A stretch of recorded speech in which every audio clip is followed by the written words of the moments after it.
প্রচলিত প্রবাদ বলছে, সকালবেলায় সারা দিনের আয়না।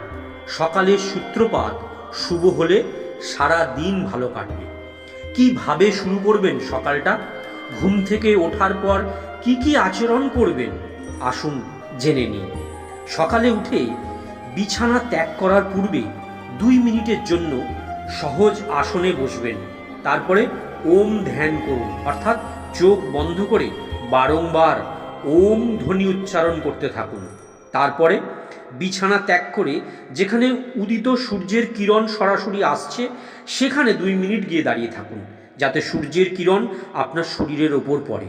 তারপরে মনে মনে প্রার্থনা করুন। তারপর দিনের স্বাভাবিক কাজকর্ম শুরু করুন।